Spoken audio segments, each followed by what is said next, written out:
Now, this morning, I'm joined in the studio by some fans calling themselves the Red Lions. They are supporters of the Lions rugby team. They are here to chat to us about the passion that they have for the rugby team ahead of today's not so small encounter that's happening at Ellis Park. It's the semi-final between the Lions and the Waratahs. And with them, we also have Edgar Rathbone, who is the managing director of Ellis Park Stadium, or EPS Management, which is the official term. Thank you so much for your time. I know it's a very big day, but I'm sure neither of you had a wink of sleep because of the excitement. For other reasons for you, though. Let's start with our fans. Now, Charles and Alicia, we invited you here because you are part of a very organized group of fans that some people know about at Ellis Park Stadium. You call yourself the Red Lions. Charles, where did that all start? A few years ago, a number of us who are all people who would be termed lefties, left-wing people, we decided rugby politically and socially. Yes, rugby also belongs to us. And went onto Facebook, and this has now grown to over 100 people who come from that kind of background, and we call ourselves the Red Lions, as you said. It's a very diverse group, literally in terms of race, gender, age groups, and the Red Lions comes from, and this will really show how deep red we are, the pub that Karl Marx used to go to in London, the Red Lion. So that's us. Now, Alicia, you are part of the Red Lions. I was told that you were a very vociferous supporter of the Lions. Where did that connection with the team start for you? Well, actually, I have to talk about my connection to rugby. I grew up not watching rugby at all. And then about 10 years ago, my boyfriend, who's now my husband, he used to go to the rugby on his own, and I thought that was so pathetic. So I started going with him. And he was such a great teacher. I mean, excuse me, he taught me to appreciate and understand rugby. And then through mutual friends, we hooked up with the Red Lions, and that's why now we're part of this group. And now I actually care about what happens in the rugby. Apparently very much so. Very much so. Charles, where did your connection with the Lions start? You are a Joburg boy, born and bred. Where did it start? 50 years ago. Wow. My dad took me to a rugby match at Ellis Park. Yes.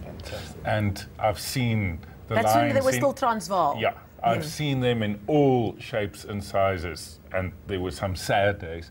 And I played rugby, in the apartheid days. I played in the township. It was for a team called Terfu, Transvaal Independent Rugby Football Union.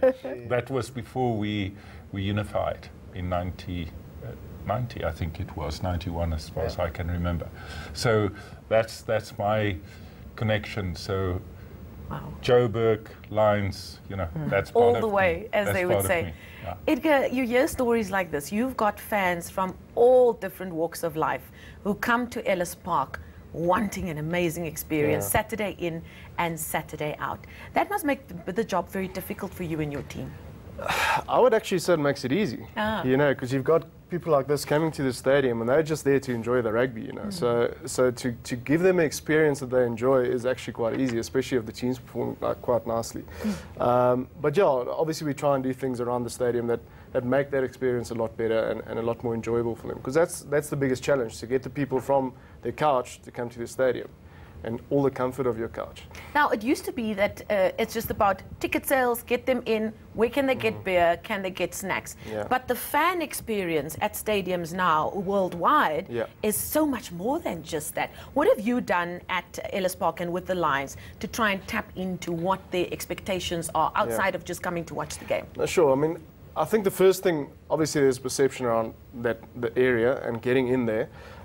So hooking up with the gautrain to get people there a lot easier, that has helped already. And once you're there, to especially engage a lot with the kids, because we feel that's obviously your future supporter.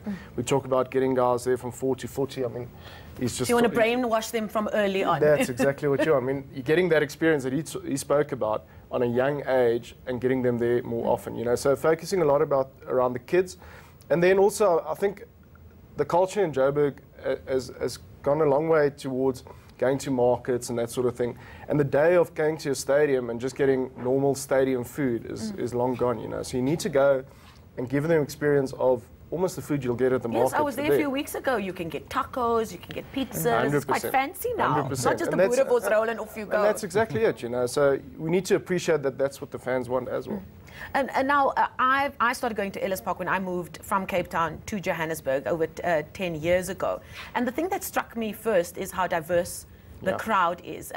Charles, I remember an interview with Siya Kolisi now before that very historic test at Ellis Park, and he admitted that the thing that he looked forward to the most when he goes to Ellis Park is singing the anthem, looking up and looking into the crowd and seeing South Africans from all walks of life and all races. That makes that Johannesburg Stadium very special, doesn't it? Undoubtedly, that is what we try in our group, and then you see it around you. It's that fantastic experience of saying, this is what our society could look like.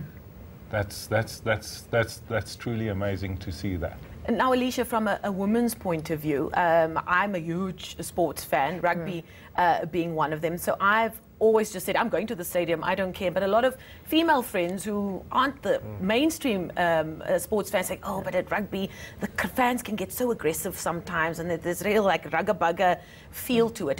Do you feel like rugby fans and the game experience has evolved for you as a woman when you go to a stadium? I don't find the fans to be aggressive. One of the things I love is that combination of testosterone and adrenaline and the endorphins when your team's doing well. I find it's such a heady experience, you know, and I find that the audience, the crowds are becoming less and less, you know, pure masculine. There's a lot more women, a lot of children. It feels for me like a family experience. It doesn't feel like I'm in a man cave. Well, Edgar, it sounds like you guys are doing something right. I have a question, though, because a big talking point these last few weeks has been around a so-called brain drain, as it were, from a rugby perspective. More and more players going overseas, but also over the last few weeks, we had big name players like Warren Whiteley committing his future to the club. What is your approach? Do you believe big name players are the big attraction for fans, or is it more about bringing across the team culture and the team style to attract fans? Look, I think it's a fine line. You don't want to build a brand around a player, obviously, but I think, again, going back to the kids, so if I go to schools rugby now and I look behind the post, most of the kids are playing football.